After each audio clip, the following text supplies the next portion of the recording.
They can perform, oh, that scared me. And as well as the expiration date of their license. And you can use this information to look it up on our website.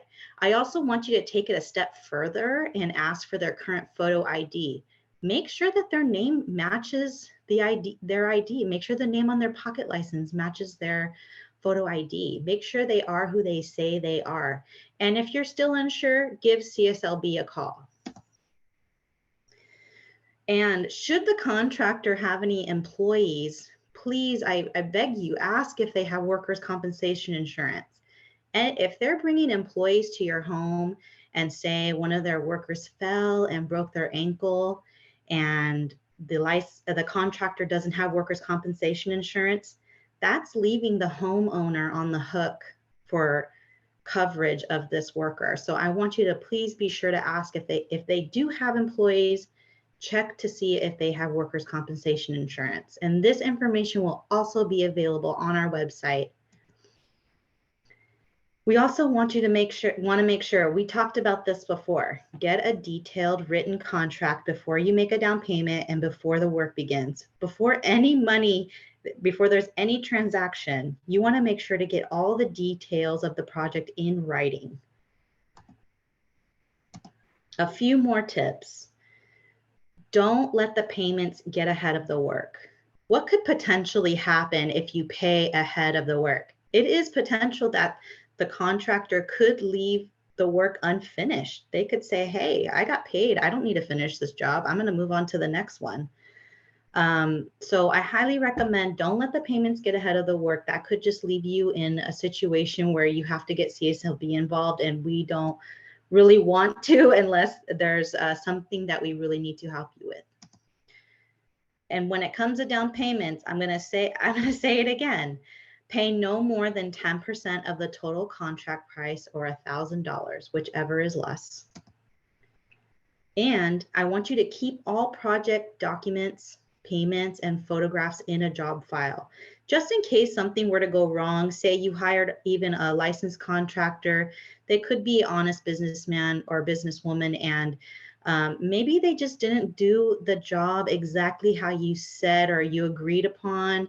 You have a little recourse, and we do have mediation services available to help with that. But it is really important that we have all the project documents and details and photographs as well, because that would really help with any kind of mediation that you might need. So what do we want you to do? We want you to always check a license, hire licensed contractors for jobs worth $500 or more for labor and materials combined. You can visit our website or give us a call to check a license and or find a licensed contractor in your area. And you'll see these two little buttons I have here on the screen is exactly what it looks like on our website. So if you visit www.cslb.ca.gov, you will find these on the homepage of our website, and it makes it very easy for you to check a license and to find a local licensed contractor near you. So the best way that you can protect yourself against construction fraud, check a license on our website and always get at least 3 bids. Those are the few things that could just help you with this process. And like I said, I am available if you need assistance with finding a local licensed contractor, and we are also available on social media, and you can feel free to write us there as well. Thank you so much, and let me know if you have any questions. I'll be happy to answer them.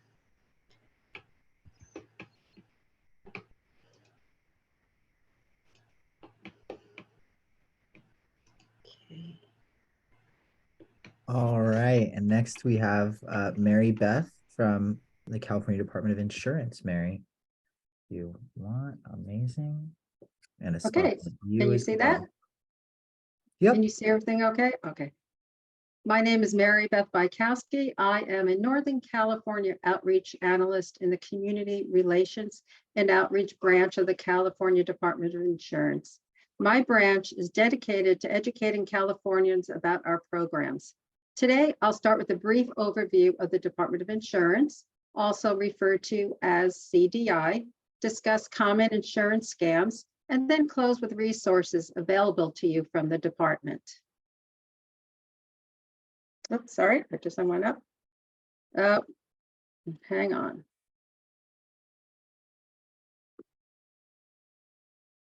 Sorry about that.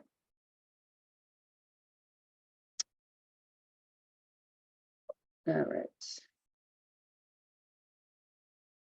You hear, okay, you see my screen now? Mhm. CDI is a state agency and we regulate the insurance marketplace. California is the largest insurance market in the United States. It's the third largest in the world, and we collect over $340 billion annually in premiums. We regulate all lines of insurance, homeowners, auto, life, health, to name a few. We also regulate the insurance companies, the agents and brokers that sell insurance. As California's largest consumer protection agency, all of CDI's functions, such as making sure insurers are solvent, licensing the agents and brokers, conducting market conduct reviews, resolving consumer complaints, and investigating and prosecuting insurance fraud, are to protect consumers. As a consumer, if you ever have a problem with your insurance company, agent, or broker, please call us for help. So reports indicate seniors are the largest population targeted for scams. Why are seniors such big targets? It's because seniors have accumulated wealth. You may have money in your home, in your life insurance, and in your retirement savings.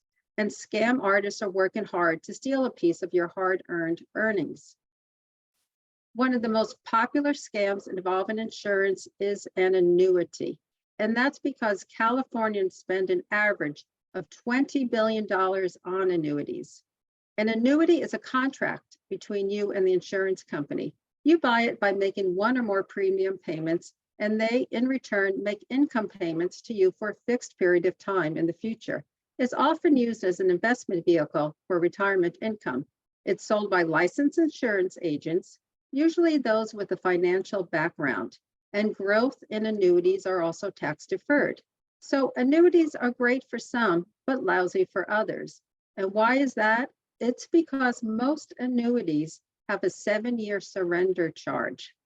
There is a big penalty for you if you take your money out early, even if you need it, even in case of an emergency.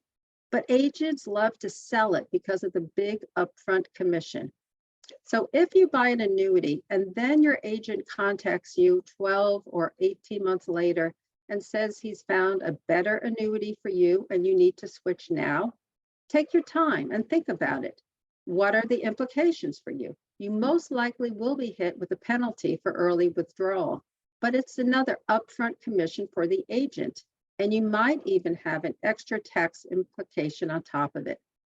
But if you've been working with a financial advisor who you trust, and they know your financial goals and your risk tolerance, and they suggest adding an annuity to your portfolio, and they explain the types of annuity, then it may be part of a good idea to diversify your portfolio. So do not make the decision to buy an annuity overnight. Sleep on it, talk it over with a family member, someone you trust. If an annuity is a good idea tomorrow, it will still be a good deal. If it's a good deal today, it'll be a good deal tomorrow. So other common insurance scams include premium theft and auto staged accidents. Premium theft occurs when you buy an insurance policy from an agent or broker, and they never actually buy or place the policy.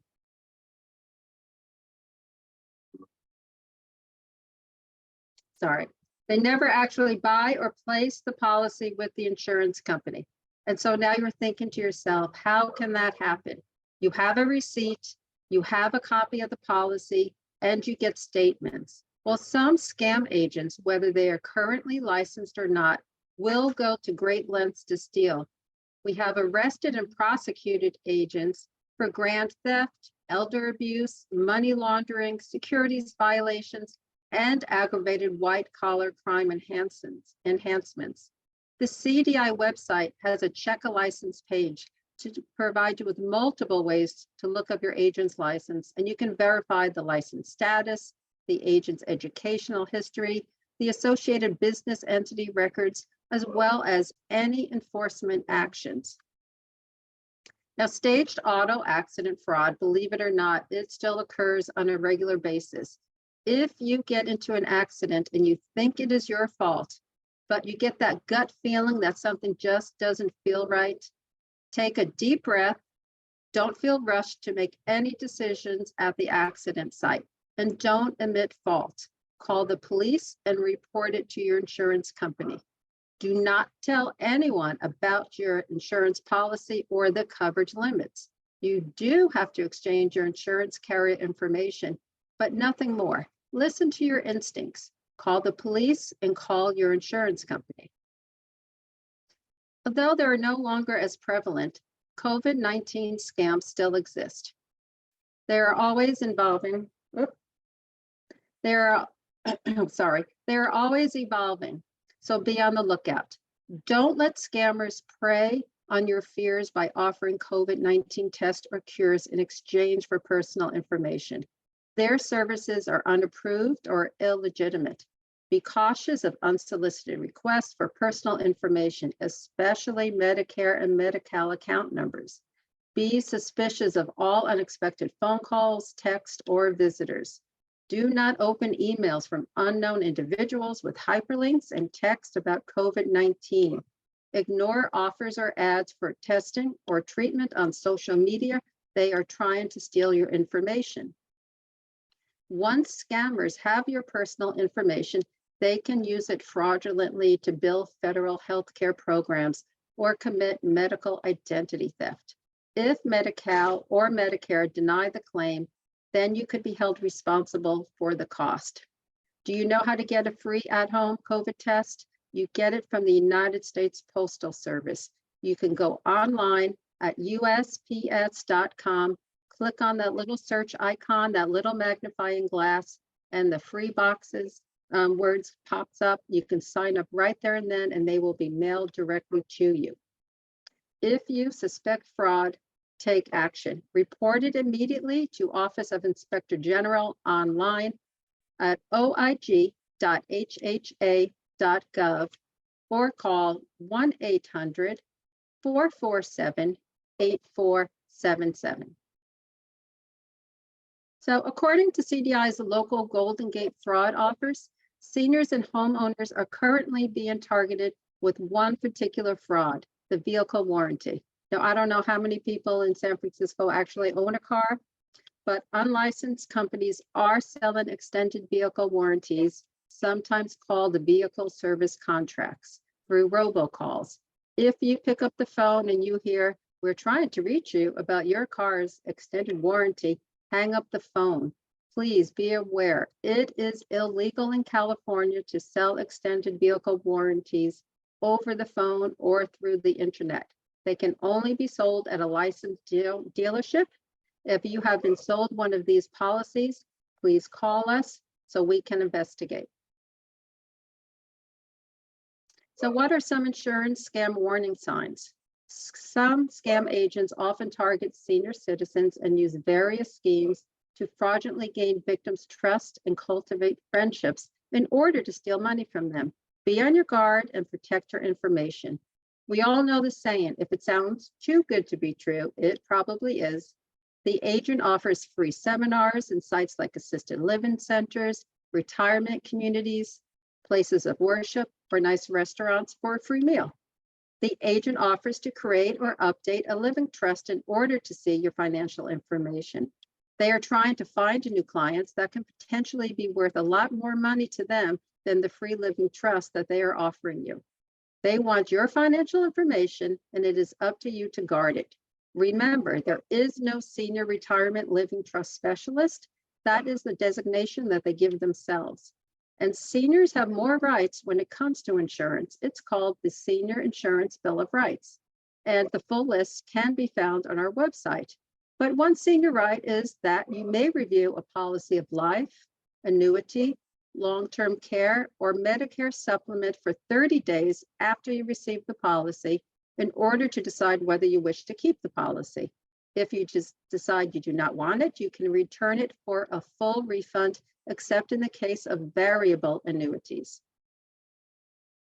So what can you do to avoid becoming a victim of insurance fraud? Check the status of the insurance company and agent on our website to make sure they are in good standing. You should always answer all questions thoroughly and truthfully because false statements or omissions can cancel the policy. Do not leave any blank spaces on an application. Dishonest agents can fill in the blanks without your approval. Get everything in writing and compare policies. Don't pay with cash. Make checks payable to the insurance company or agency business name and never in the agent's name. Don't buy coverage you can't afford and only buy the coverage that you need. Most important, ask questions. What does the policy cover? What is not covered or excluded? What is the cost and what is the payment schedule? If I cancel, are there any surrender charges? Is it suitable for me in my current situation or plans? And please never feel pressured or intimidated. Agents know that they should never use high pressure sales tactics. And consider having a trusted person with you. And lastly, never sign anything you don't understand. So what can you do to protect yourself? Don't engage, don't be polite, be stingy with your personal information. Change your passwords. Hang up the phone, stop being so nice. And if you suspect fraud, call someone, report it. The first 3 organizations here are where to call to report fraud, and the last is a website that you can learn more about current insurance scams. Next up are some resources just for seniors. Senior Gateway is hosted by CDI, and it's a one-stop website intended to provide seniors, their families, and caregivers with the information they need to connect to helpful services and resources. This includes information on topics such as avoiding and reporting abuse and neglect, preventing fraud, healthcare information, and things of that ilk. Please visit the website at www.seniors.insurance.ca.gov. We also have informational guides specifically for seniors, such as annuities, what seniors need to know, senior tips for driving, informing seniors. All of our guides are free and they are available to read on our website. And I will also be sending some to the Senator's office. Now, if you have any questions about your current insurance policy, new policy, or if you've been denied coverage, your claim has been canceled, you want to report fraud, call our consumer hotline at 800-927-4357. We have experts that can assist you in different languages. We will never ask for your immigration status, or you can visit our website at insurance.ca.gov. And thanks so much for your time, and I hope that you leave today remembering knowledge is power, and you now have the tools to protect yourself. And I'm going to hand it off now to Jackie Wiley. Okay, thank you, Mary Beth. Thank you, Natalie. Thank you, Senator's office and Assemblyman's office for having us here today. I'm going to quickly try to share my screen.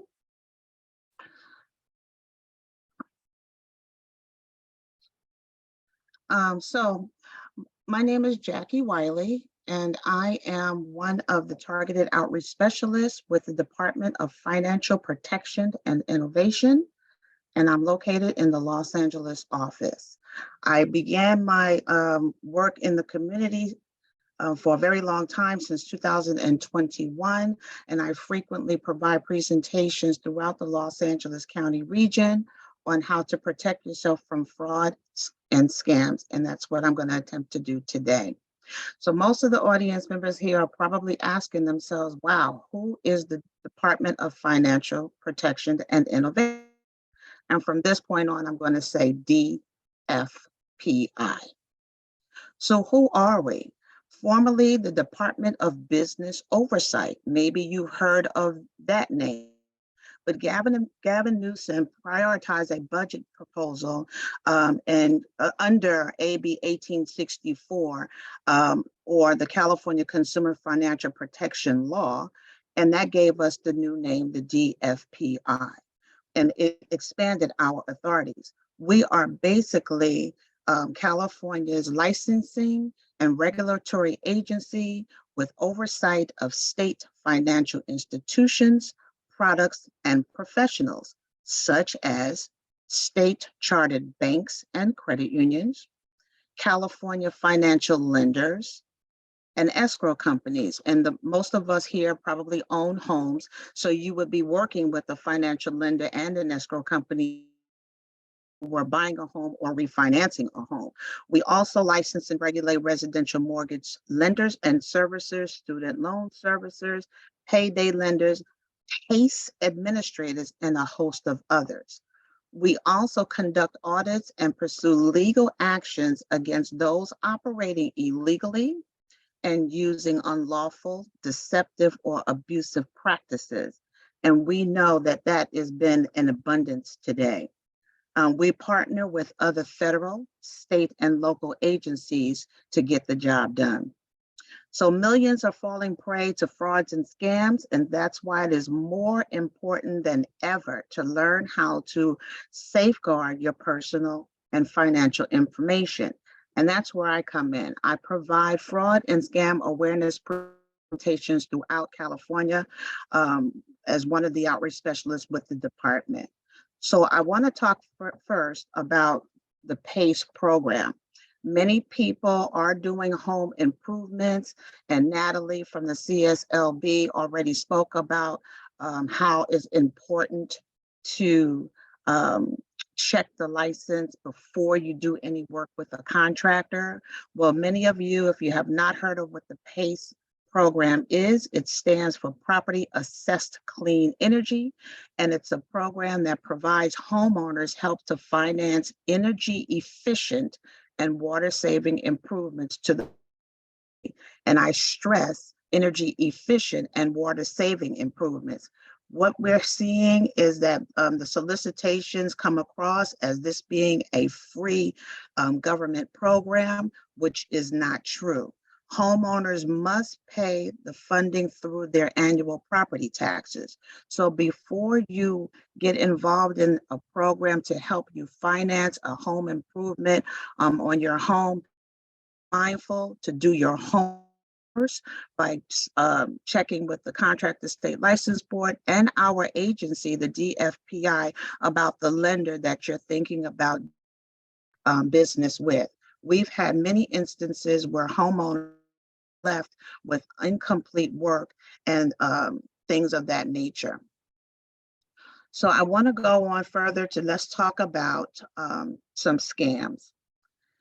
There's so many names that are coming about since the pandemic, and I wanted to point those out. So it's vishing, which means telephone calls, receiving robocalls, a voicemail, or spoofing. Smishing is text messaging, being contacted through a text message. And it also will maybe provide a phone number for you to call back or for you to click here for further instructions. Phishing with the PH also means contacting you through computer and or emails. All three of these methods have one thing in common. They create a sense of urgency, and it tries to get you to act or take action with a single goal in mind. What is that? And that's to steal your money. So be mindful of vishing, telephone calls, smishing, text messages, phishing through emails and computers. And I'm going to talk about some of those today. So before I go there, I want to talk a little bit about some of the phone calls that we are hearing that's trending. And one of the major ones that I hear a lot about is that grandparent or relative phone call. And it's a call that someone receives with someone on the other line in a panic voice that they've been hurt, that they've been arrested, they need money. Please don't call mom and dad. I'm calling you grandma or grandpa because I know that you'll be able to help me. And they need the money right away. And the call goes on to put an arresting officer on the line and or a lawyer, whom are all imposters, to provide instructions on how to send the money to get them, quote unquote, out of trouble. they may instruct the caller to go get a gift card and place a certain amount of money on that gift card, come back and call the number and provide the number on the back. They may instruct you to Zelle them, Venmo, or use PayPal or Cash App to send the money. Please, please, please be mindful that these are all frightening phone calls, and the voice is so panicked, of course, you're going to panic yourself. But before you do anything, please verify that your loved one is not in harm's way. We get a lot of instances where credit cards, maybe you might receive a phone call and it's saying that you did a large purchase, that it was made in a different state or even in the state here, but they need you to verify that you made the purchase. Please be mindful that these calls are incoming. They are coming to you. So we always, always, always should be skeptical about an incoming phone call and someone asking for personal information. Even financial relief phone calls, someone calling and offering an investment opportunity, or maybe to consolidate your home, maybe do a modification, maybe offering for you to win a prize if you sign up today, lowering your APR, and the list goes on. Please be mindful that one thing I always say, that all money is not good money, but that's where our agency comes in. Before you do anything, please verify with the DFPI whether the individual or the company is properly licensed through our agency. Anybody that is soliciting investments or opportunities throughout California should be properly licensed with the DFPI on the state level or with the SEC, which is the Securities and Exchange Commission on the federal level. So before you do anything, gather information. What is the opportunity supposed to provide for me? And verify all information before you depart with your money. We're also hearing about debt collector phone calls, and you should know your rights when dealing with debt collectors. We all know that this is a third party trying to collect on a debt they say that you owe. The DFPI is now the regulatory agency for debt collectors. So if you know that you don't owe a debt and they're trying to convince you that if you pay half of the $500 they're saying you owe, if you pay it now by check or over the phone or with a credit card, your debt will be erased. If you know that you don't have that outstanding bill, hang up the phone. We've also incurred instances where debt collectors become threatening and they start harassing consumers. If this starts happening to you, please contact the DFPI. We're hearing a lot of government imposter phone calls. You heard the assemblyman mention the IRS. Sometimes you'll look at your caller ID and it could be an organization or agency that you're well aware of. Let's say your caller ID does say Internal Revenue Service. What would the Internal Revenue Service be calling me about? That is a red flag sign. I'm here to tell you, ladies and gentlemen, that government agencies do not and will not call you for any means. You're going to get information in the mail if you owe the IRS, if you're late, or whatever the situation is. You will get it in writing. The government agencies don't have time to call consumers about anything, especially the IRS. We're also hearing about utility phone call scams. The caller is from a delinquent department of a utility company, and they're telling you that your services are going to be shut off today if you don't pay right away with a check, credit card, or however they want you to make the payment. Again, no government agency will call you. Stop and think about this. If my utility bill is late or in arrears, I'm going to be notified when I get the next bill, and it's going to be a stamp on it that says past due payment. Please pay immediately. The utility companies are not going to call you to remind you or to alert you that your account is delinquent. We also hear about those phone calls where your social security number has been frozen. And please call this number to verify or to unblock it or unfreeze it. Again, another government agency. We won't call you. Government agencies don't do that. And let's just say you get a phone call from a financial institution and it's ABC Bank and you bank at ABC Bank. They're calling you to tell you that maybe they're verifying your information or they're updating their records, but they need you to provide maybe a social security number or your banking account number. Let's stop and think about that. If I'm a customer of ABC Bank for many, many years, they should already have that information. So I'm here to let you know that phishing through telephone calls, government imposters are at the height of its peak nowadays. So please be mindful that government agencies do not call you and won't call you for any type of information. So let's talk about some of the smishing or phishing examples that I have on my screen today. Here is a good example of phishing. The first thing that a consumer is going to see with this email is the Bank of America logo. It looks official because that's what it looks like. And we may not pay attention to the grammatical errors that are within the body of the email. Look at the line that says from Bank of America.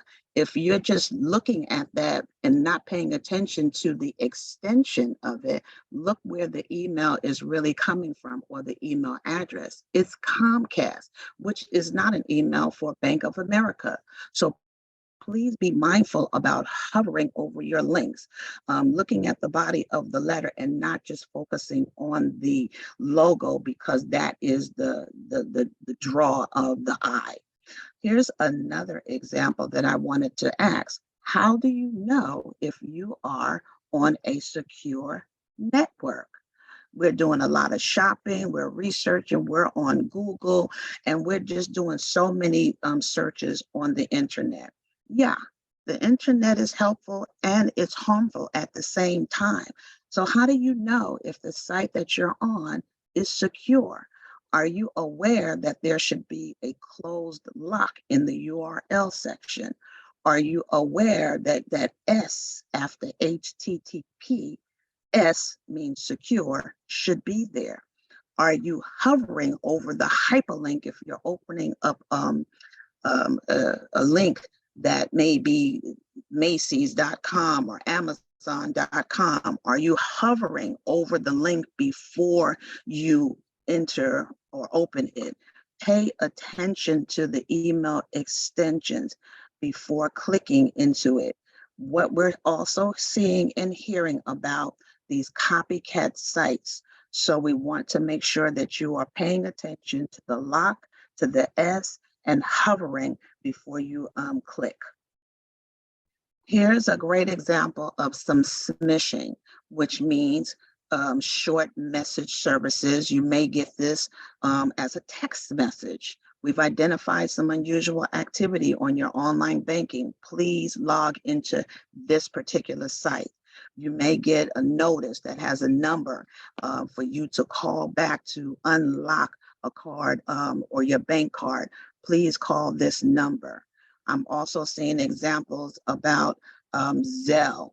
Did you make an attempt payment on a Zelle from Zelle of this amount? Please reply yes or no, or one to decline the fraud alerts. And then, of course, we're seeing examples or hearing about shipping parcel packages to track here, and that has nothing to do with DHL. Please know that when you receive these type of text messages, do not ever click on the link or call the number that is provided within that text message. If you are, of course, being concerned that there has been any unusual activity or fear that your bank card has been temporarily locked, please go to the source, which means call your financial institution or your credit card company yourself using the number or link that they provide in a smishing email. And let's take it a step further.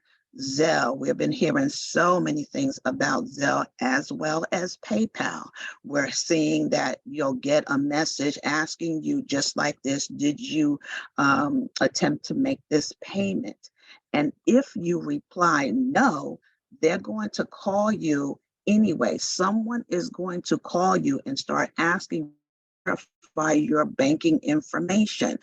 Let's think about this. PayPal, Zelle, Venmo, and Cash App are all applications that you have to initiate the action first. So if you get that text message and you know that you did not do the action to send somebody any money, you know that it is an automatic scam to get your personal banking information. So please delete these things immediately. Don't buy into it and utilize the information that they want you to utilize. So let's go on to some cyber safety tips. Secure your network. Beware of copycat sites, which are intended to mirror the official website. So again, we heard a situation where a young lady did some shopping at Amazon. We all know that Amazon is Amazon.com. The minute that she pressed the button, after she made her purchase, she put in her credit card information, she immediately got an email or text message saying there was a problem with her payment, to please re-enter her information. She did not hover, she did not look at it. It was a copycat site, and it was Amazon.con. C-O-N. Again, pay attention to your extensions and watch your URLs. When you're doing online banking, remember to log out of your account. Don't just close the application, okay? We're going a step further. Maybe think about doing a two-step verification. What that is an extra layer of protection on your end, where you'll get sent a code to verify that it is you when you're logging on your cell phone or logging into the computer. It's an authentication that creates this code, and it will come directly to you. And you know, sometimes most of us are still old school. We don't want to do that. It's your choice. But again, it's an extra layer of protection for you using online services. Passwords. Come on, we have to stop using the usual dates. My birthday, my anniversary, my kid's birthday, my grandchild. Let's start using phrases. I love roses, exclamation point. Make it a little harder for these hackers to try to get into your passwords. And then lastly, limiting your personal information. A lot of us are on Facebook, Instagram, using social media. Limit the amount of personal information you post and only add people that you know. This is a factor. If you're using social media, be mindful of folks stalking your page, just like you're looking at their page. And let's not put in dates. I'm going on vacation, leaving on Sunday, January 20, and I'm going to be in Hawaii until February 1. That is too much personal information. That is a can of worms waiting to open. So some more safeguarding your personal and financial information. What can you do? don't answer the phone. It's unfortunate that we have to live in times where our phones are ringing all day, every day. It could be a robocall. It's a spoofing. Someone offering you an opportunity or asking you for personal information. Remember, don't provide the information. Verify that there is an issue before you do anything. Never give out your personal information to an incoming, unsuspected phone call. Don't call the number that is left on your answering machine. Because we don't know who is really calling you. Be cautious of links sent via text messages, again, a ploy to gain your personal information. Debit versus, a lot of times we are using our debit cards when we're shopping online, in person, at the grocery stores, wherever. Instead of pressing debit when you have to punch in your PIN number, use credit. Bypass that. Hit that green button so you don't have to punch in your PIN number. There are skimmers, which is a device that are showing up on top of these machines where we can't really see them, and we're 9 times out of 10 not paying attention to that. So if you are punching in your PIN number, not only do they have your card number, but now they have the PIN, which makes it easy to access. So remember to just do credit and bypass putting in your. For those of us who still write checks, and a lot of us still do, we also need to be reminded that still mail. They still mail out of the blue boxes. Maybe you have yours on the outside of your home waiting for the mail person to come and pick it up, but you have a check in there for a payment to maybe Macy's. What people are doing are using a chemical that can erase the information on the check. And when I say erase, they can check wash the amount of $50. They can change that to $500, erased, payable to Macy's, and now I'm making it payable to myself. And the bank is going to honor that because your signature is on the check. There are anti-fraud gel pens available for those of us who write checks. You can get it at Office Depot, Staples, Office Max, Walgreens. And when you look at the pen, it's going to tell you anti-fraud pen in the corner. It's going to say it.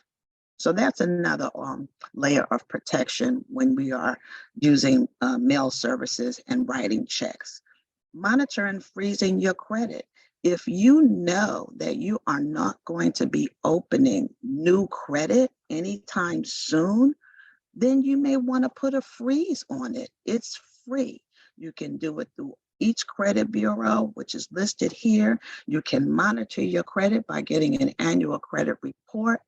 And if you feel that you've been a victim of identity theft, please report it to the Federal Trade Commission, and the information is shown here on the screen. Lastly, how can the DFPI help you? Learn more about us at our website here. You can contact us through our toll-free number, 866-275-2677. We have live representatives who answer the phone. They can verify the company or individual that you're thinking about doing business with. We have different language capabilities, and we also don't ask for immigration status. If you have a question and you're just not sure, is this a scam? Should I respond? You can email us if you don't want to call. And there's the link right there. If you're interested in a publication, which the publication is shown here, Protect yourself from fraud. All our booklets are free. Inside this booklet, we have great information expanding on the information that I provided today. It has a comprehensive resource guide because sometimes we don't know who to contact if we have a question or a problem. And then again, English and in Spanish. So that booklet is free, and I'm going to send some to Lorenzo so he can have those in his office. We have a new that you can subscribe to. It comes out, and we have great information, some different laws, some desist and refrain orders, consumer alerts, information that you as a consumer need to know about, and how the department is working hard to keep California safe. And of course, we're all on social media, okay? So if I haven't said anything today, 3 things I want you to remember. Always trust your instincts. The saying again, if it seems too good to be true, it probably is. Don't allow someone to coax you, pump fear into you to making a quick decision. Always verify your information. Never give out your personal information unless you initiated the contact. Don't do it. You don't know who is on the other line calling you, even if they're identifying themselves with someone or an organization that you are familiar with. Hang up, go get your credit card out, your social security card out, your banking information, and call that number. Never the number that is left on your answering machine. Bottom line, always go to the source yourself. Thank you for allowing me to share this information with you, and please continue to be safe.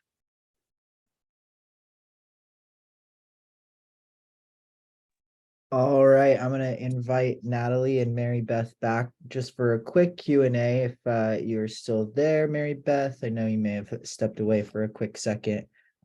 So we have just a few open questions. Some of them are similar, so I'm going to just go through some. So we have a question from Jim Warshall saying, he uses a block call list. Where do you send this list? And we've had some similar ones. Just how do we report? I think it was vishing, right, Jackie? So Yes, where should we report if you just want to provide that information again really quickly? you can report it to the Federal Trade Commission. Excuse me. I can provide that information for you and put it in the Q&A. Great. All right, and then we have a similar question as well of some people are saying they're using friends' names or somebody that they know. Oh, we may have lost Jackie.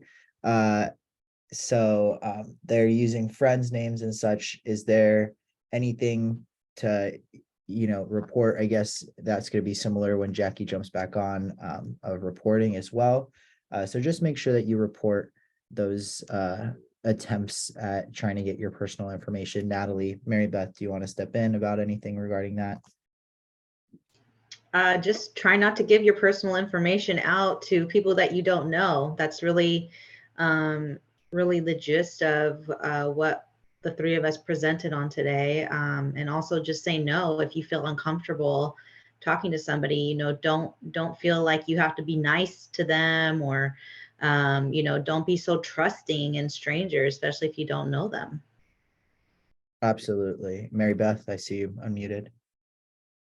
Yeah, the same thing. Just, it's up to you to guard your information. There's no need to share information like that with strangers. Amazing. This is a little more for you, Natalie. We have from Christine, what if the contractor demands money in advance for materials? No, they should not. You should not pay a contractor ahead of any work.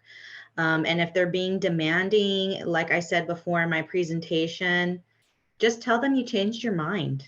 Just tell them you changed your mind. Say, you know what, I want to get another quote. I know that sometimes you want to, when you're looking to make repairs or, build some bigger structure on your property, you want to get into it quickly and have, hire somebody really fast, but really it takes less than 2.5 minutes on our website to find other licensed contractors. And I'd be more than happy to help you get a list for you. So don't hesitate to reach out to me if you need help with that.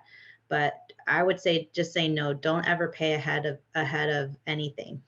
Yeah. And, I'll just make a plug again. You can reach out to our office at 415-557-1300. I have Natalie's contact information. We can definitely correspond together to make sure that we help provide any lists. And, I will say California is great at having directories like Natalie is referencing that are easy to look up different services and such. And that actually brings me to the next question, which Robert says, how do you verify the contractor has workers' comp? I don't know if that's a possibility, but just quickly. So there's a couple of different ways. You can ask them if they have workers' compensation insurance, and trust if they say yes or no. You could take their license number down and check that on our website, and that information will be available. Every licensee, everybody who is a licensed contractor in California has a profile on our website, and you will see whether or not if they are who they say they are, if they carry workers' compensation insurance, if they have any liability insurance, if they have salespeople who work for them. So just always check a license on our website. And like I said, and Lorenzo mentioned, we are available and we are here to help you do that. And I can do it over the phone for you. I could do it via email. So if you need help with that, I will gladly do that. Great. And I know we have Jackie back. Jackie, if you wouldn't mind, just I think we have let's see, a question of I know I saw it in the chat. Maybe you want to just answer Kathleen's question in the Q&A and just provide the link or way to report any phone calls that are calling with scams and such. Is that, I'm sorry, I had my power blinked on and off, and so it kicked me out and I was scrambling trying to get back in. Is that Kathleen Ryder? Yeah, if you want to just answer that question really quickly and with just the information about how to report. And for everybody, Jackie's about to put some information about how to report the phone calls that you're getting. And thank you for all the nice messages in the Q&A. I don't want to speak for our agency experts, but we're happy to provide this information. And I'm just going to open the floor for Natalie and Mary Beth. Really quickly, going to remind everybody, I did take a recording of this webinar. Unfortunately, I did forget for a quick second, so we missed a little bit of Natalie's beginning portion. So I apologize about that, but it will be available. And like I said as well, you can always reach out to our office. And I have the communication channels with everybody on this webinar so that we can provide some information directly if you have any questions. So I see really very similar questions from the beginning. I know we're kind of getting to the end of the allotted time we have, but I did see a really good question about, let's see, elaborate on debit versus credit card use and why you can skip using the pen.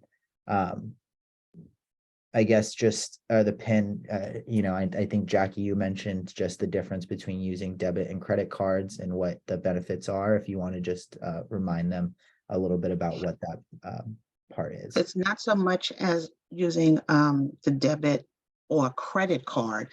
Credit card always gives more protection than using our debit cards. The debit card is strictly to our bank accounts. So when you are using your debit card, which is linked to your bank account, bypass the point where you have to punch in your PIN number. And when you hit the green button, you're basically saying, I don't want to do debit, I want to do credit, which will alleviate you having to punch in your PIN number. Great. And again, Nora mentioned getting a copy of the recording. I'm going to make sure that that's available on our website, so you can use our website to find a recording of this as well. So overall, I think that kind of steps. Oh, Jerry, you mentioned address any steps to take if you were physically robbed or mugged. That is much more the purview of local law enforcement.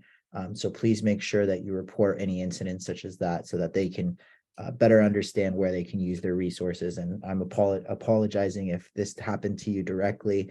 That's a terrible incident, and I really hope that you do follow up with local police and law enforcement regarding that situation, and that doesn't happen to you. So yeah, I think overall, Jackie is going to be answering this question right now about how to report the phishing and smishing. There's a lot of acronyms right there, or not acronyms, but words. So she's going to be answering that shortly. And I think the last one that I should address is Edith asked Mary Beth, is there a phone number that she can call regarding, I guess, reporting with insurance scams or such like that, or any resources that you can just direct people to regarding insurance scams? Yes, we actually have a website, and if you go to our splash page, next to the little house that's on the far left, the next button right there is it's about reporting scams. So it's right on our splash page. There's a little button there where you can go in there, and they'll give you the contact information where you could either do it via a phone call or an email. Okay.